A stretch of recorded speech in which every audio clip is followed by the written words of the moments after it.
পবিত্র রমজান কি, কিভাবে পালন করা উচিত, কিভাবে মানুষের পাশে দাঁড়ানো উচিত তা নিয়ে আলোচনা হয় পূবের কলম পত্রিকা আয়োজিত অনুষ্ঠানে। যারা আমাদের ছেড়ে চলে গেছেন তাদের রুহের মাগফিরাতের জন্য কিভাবে আল্লাহর কাছে হাত তুলতে হবে তাও ছিল আলোচনার অংশ। এই আলোচনায় অংশ নেন মুফতি সিরাজুল ইসলাম। বীরভূমের ইলামবাজার থেকে এসেছেন তিনি। ছিলেন রাজারহাটের কারি জাভেদ আলী। পূবের কলমের সম্পাদক আহমেদ হাসান ইমরান। পূবের কলমের কর্মী শুভানুধ্যায়ীরা ছিলেন এই দোয়ার মজলিসে। উপস্থিত ছিলেন আহমেদ হাসান ইমরানের সন্তান এবং আত্মীয় পরিজন। বিসমিল্লাহির রহমানির রহিম। तमाम तारीफ अल्लाह, दुरूद सलाम তার প্রিয় নবী মুহাম্মদ সাল্লাল্লাহু আলাইহি ওয়াসাল্লামের উপর। আজকে 10ই রমজান এবং শনিবার। আজ এই রমজান মাস, আপনারা জানেন এই রমজান মাস কত গুরুত্বপূর্ণ আমাদের সকলের জন্য। এই রমজান মাসে পবিত্র কোরআন শরীফ নাজিল হয়েছিল, যার দ্বারা আল্লাহ তাআলা কিয়ামত পর্যন্ত মানুষকে হযরত মুহাম্মদ সাল্লাল্লাহু আলাইহি ওয়াসাল্লামের মাধ্যমে দিশা দিয়েছেন।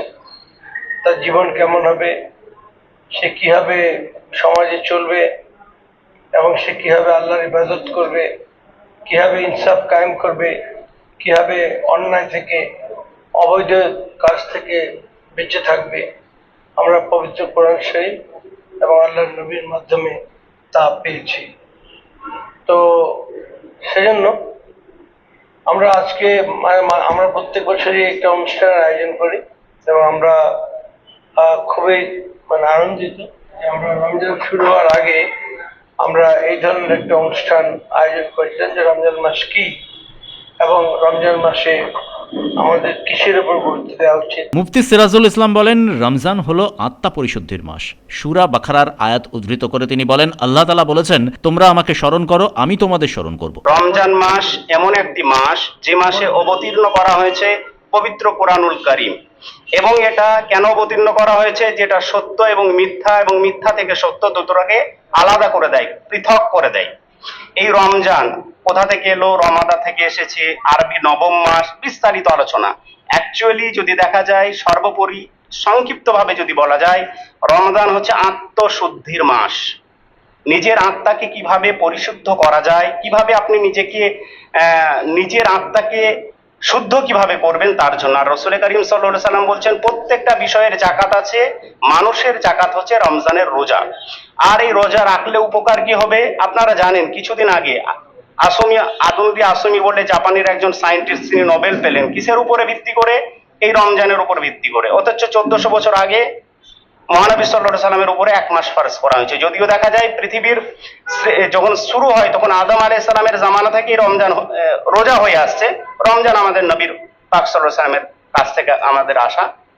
এবার আসি দ্বিতীয় আরেকটা পর্যায়ে, যে আজকের যে অনুষ্ঠান আমরা যে একত্রিত হয়েছি, এর জন্য কেন একত্রিত হয়েছি? এর জন্য আমরা সকলেই জানি আল্লাহ রাব্বুল আলামিন আমাদেরকে একটা গাইডলাইন দিয়েছেন। সেই গাইডলাইনটা কি যদি আপনারা দেখেন, পবিত্র কোরআনুল কারীমের সূরা বাকারার 152 নম্বর আয়াতে যদি দেখেন, তিনি বলেছেন, ফাযকুরুনি আযকুরুকুম ওয়াশকুরু লি ওয়ালা তাকফুরুন। তোমরা আমাকে স্মরণ করো, আমি তোমাদেরকে স্মরণ করব। আর তোমরা আল্লাহ তাআলার নাফরমানি হয়ো না, মানে গিভ এন্ড টেক পলিসি। আল্লাহ রাব্বুল আলামিন বললেন, তোমরা আমাকে স্মরণ করো, আমি তোমাদেরকে স্মরণ করব। তারপর বলছেন কিভাবে স্মরণ করবে? ইয়া আইয়ুহাল্লাযীনা আমানু নবিস সাবরি ওয়াস সালাহ। হে ঈমানদার বান্দাগণ, যারা ঈমান এনেছো, তোমরা আমার কাছে চাও নামাজের মাধ্যমে। আর যদি চাও তাহলে কি হবে?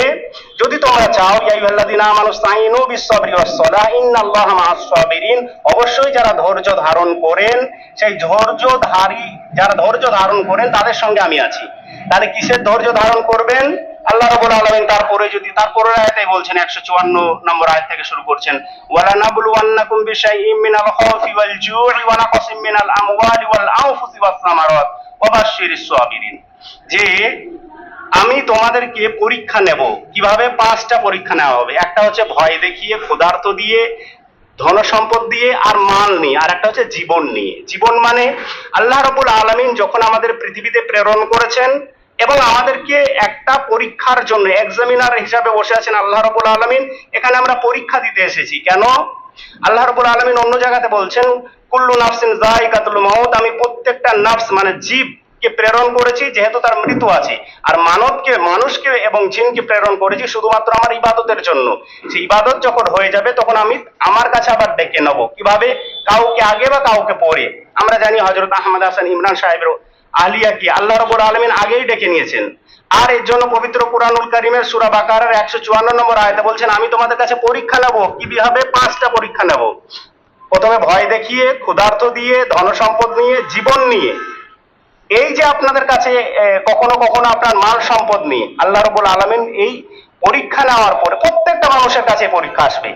এরপরে যদি তিনি উত্তীর্ণ হয়ে যান, তার জন্য কি বলছেন? ওয়াবাশশিরিস সাবিরিন, তাদেরকে তুমি খুশির সংবাদ দিয়ে দাও।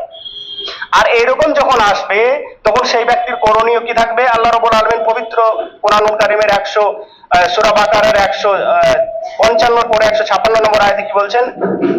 ক্বালু, তাদেরকে বলে দাও, ইন্না লিল্লাহি ওয়া ইন্না ইলাইহি রাজিউন। তখন তারা তার মুখ দিয়ে এটা উচ্চারিত করবে যে এই যা বিপদ আপদ আফাতে বালা যেটা এসেছে আল্লাহ তাআলার পক্ষ থেকে এসেছে এবং এটা ক্ষণস্থায়ী, বেশিক্ষণের জন্য নয়। তারপরে বলছেন উলাইকা আলাইহিম সালাওয়াতুম মির রাব্বিহিম ওয়া রাহমাহ ওয়া উলাইকা হুমুল মুহতাদুন। যে এই যেটা আমি প্রেরণ করলাম, এই যে দুঃখ বালা যন্ত্রণা কষ্ট এই যেটা হলো, এরটা যদি কেউ সহ্য করে নিল, যদি কেউ ধৈর্য ধরলো, ওয়াবাশশিরিস সাবিরিনের আওতাতে এলো, তাহলে তাকে তুমি খুশির সংবাদ দিয়ে দাও, সেই ব্যক্তি হিদায়াত প্রাপ্ত। বলা যাবে না সুবহানাল্লাহ? আল্লাহ রাব্বুল আলামিন আমাদের সকলকে পবিত্র কোরআনুল কারীম মানার এবং সেই মোতাবেক চলার তৌফিক দান করুন। এই মাসটা চলছে রমজান মাস। রমজান মাসে আমাদের করণীয় কি, গুরুত্ব কি? শুধু রমজান মাসে কি উপবাস থাকা, শুধু কি অনাহারে থাকা? না, রমজানের আসল যে গুরুত্ব, যেটা আত্মশুদ্ধি, সেটা আমাদেরকে করতে হবে। কিভাবে করতে হবে? শুধু না খেয়ে নয়। আজকের দিনে এই রমাদানকে নিয়ে যদি আমরা কথা বলি তাহলে অনেক অনেক রিসার্চ হয়েছে, সেগুলো আমাদেরকে জানতে হবে। আজকে আমরা সব বিষয় নিয়ে জানি, কিন্তু আমরা এটা নিয়ে কখনোই রিসার্চ করি না। আজ আ মুসলিম, আমি কে? আমি জন্মের পূর্বে কোথায় ছিলাম? এখানে কেন এলাম? কেউ আমাকে পাঠালো নাকি আমি নিজে নিজে এলাম? এ নিয়ে আমরা কখনোই নিজেকে প্রশ্ন করি না। What to do and what not to do, আমি কি করব এবং আমার করণীয় কি আমরা জানি না। কিন্তু পবিত্র কুরআনুল কারীমকে একটার পর একটা জিজ্ঞাসা করুন, আমাকে কেন প্রেরণ করা হলো? কোরআন স্পষ্ট বলে দিচ্ছে, তোমাকে আমি শুধুমাত্র প্রেরণ করেছি আমার ইবাদতের জন্য। ইবাদত ইট মিন্স, ইবাদতকে দুভাগে ভাগ করা হয়েছে, একটা হচ্ছে হুকুকুল্লাহ, একটা হচ্ছে হুকুকুল ইবাদ। হুকুকুল্লাহ যেগুলো আল্লাহর সাথে সম্পর্ক, যেমন নামাজ, আপনার রোজা, নামাজ হয়ে গেল, তসবিহ হয়ে গেল, তাহলিল হয়ে গেল, কোরআন তেলাওয়াত হয়ে গেল, এক্সেট্রা ইত্যাদি, এগুলো হচ্ছে আল্লাহর সঙ্গে সম্পর্ক। আর একটা হচ্ছে হুকুকুল ইবাদ। হুকুকুল ইবাদ কোনগুলো বলা হয়? যেমন আমি কারি সাহেবের কাছে 10 টাকা ধার নিলাম, এটা আমি যদি পরিশোধ না করি এটা হুকুকুল ইবাদের মধ্যে পড়বে। আমি এমন একটা জায়গা সেক্টরে বসবাস করছি, আমার পাশে জায়গা থাকতে পারে বা কোনো একজনের, যেটা কোনো পার্থিব জগতে পার্থিব সুখের জন্য অন্যায় ভাবে কারোর কোনো বস্তুকে বা কোনো বিষয়কে আত্মসাৎ করে নেওয়া, এটা হচ্ছে হুকুকুল ইবাদ। এর মাফ নেই। কারি জাভেদ আলী বলেন, মাগফিরাতের 10 দিন শুরু হয়েছে। মোবারক মাসে আমরা 3টে সময় পেয়েছি। একটা রহমতের 10 দিন আমাদের কাছ থেকে চলে গেছে, আর মাগফিরাতের 10 দিন আমাদের কাছে শুরু হয়েছে। অতএব আমাদের মাগফিরাত, ক্ষমা চাওয়ার দিনটা শুরু হয়েছে। আসবে নাজাত, জান্নাতে যাওয়ার দিনটা আমাদের কাছে শুরু হবে। আমাদের জীবনের মূল লক্ষ্য থাকবে আমরা মুমিন বান্দা হিসেবে যেন পরিচয় দিতে পারি। আর একটা কথা যেটা, যে আজকের আমরা যারা এসেছি, আমাদের সবার চলে যেতে হবে। কুল্লু নাফসিন যায়িকাতুল মাউত, পৃথিবী ছেড়ে আমাদের সবাই চলে যেতে হবে। তাই আল্লাহ কোরআনে বলেছেন, যে আল্লাহ রাব্বুল আলামিন বলেছেন, ওমা খলাকতুল জিন্না ওয়াল ইনসা ইল্লা লিয়াবুদুন, বান্দা শোনো, আমি তোমাদেরকে ইবাদত করার জন্য পাঠিয়েছি। খলাকাল মাউতা ওয়াল হায়াতা লিয়াবলুয়াকুম আইয়ুকুম আহসানু আমালা, কেন জানো? তোমাদেরকে তৈরি করেছি, তোমাদের মৃত্যু দিয়েছি, তোমাদের হায়াত দিয়েছি। তাই আল্লাহ আগে মৃত্যুর কথা বলেছেন, পরে হায়াতের কথা বলেছেন। আল্লাহ বলেছেন হায়াতুদ দুনিয়া, দুনিয়াতে তোমাদের হায়াত দিয়েছি, কিন্তু দুনিয়ার হায়াতের কথাটা আল্লাহ আগে বলেনি। আল্লাহ মউতের কথা আগে বলেছেন, তারপরে হায়াতের কথা বলেছেন। কেন জানেন? আল্লাহ মউতের কথা পৃথিবীতে কেন বলেছেন? কারণ পৃথিবীটা আমাদের জন্য চিরস্থায়ী নয়, ক্ষণস্থায়ী। আর মউতের কথা পরে কেন বলেছেন? হায়াতের কথা পরে কেন বলেছেন? কারণ কবরটা হবে আমাদের জিন্দেগি। আমরা সবসময় উদাহরণ দিয়ে বলি, দুনিয়াতে যত কোটি টাকার আপনি মালিক হন না কেন, যত কোটি টাকার মালিক আমি হই না কেন, দুনিয়া ছেড়ে যখন আমি চলে যাব, আমার অর্ধেক কাজ যদি ছেড়ে চলে যায়, আমার ছেলে বা আমার প্রতিবেশী তারা হয়তো করে দেবে। কিন্তু কবরে যখন আমি আপনি চলে যাব, আমার কাজটা আর কেউ করে দেবে না, আমার নিজের কাজটা নিজেকে করে নিতে হবে। তাই অর্থ থাকা সত্ত্বেও আমি আপনি কখনো কিন্তু কবরে সেই অর্থ নিয়ে যেতে পারবো না, কবরে সেই সম্মান নিয়ে যেতে পারবো না। কবরে যেটা আমি আপনি নিয়ে যেতে পারবো সেই দুনিয়ার যে ভালো কাজগুলো আমরা করেছি সেই কাজগুলো। তো আজকের আমরা যেখানে বসেছি মাগফিরাতের সময়, আমার আব্বা, আপনার আব্বা, দাদা দাদি, নানা নানি, আত্মীয় স্বজন চলে গেছেন। বিশেষ করে আমাদের প্রিয় মানুষ আহমদ হাসান ইমরান সাহেবের স্ত্রী, আমাদের চাচি আম্মা যান, তিনিও আজ থেকে 10 থেকে 12 বছর আগে চলে গেছেন, দুনিয়া ছেড়ে চলে গেছেন, দুনিয়াতে আর হায়াতে নাই। আল্লাহ রাসূল সাল্লাল্লাহু আলাইহি ওয়াসাল্লাম বলেছেন যে মা আর বাপ দুনিয়াতে জান্নাত। কেন জানো?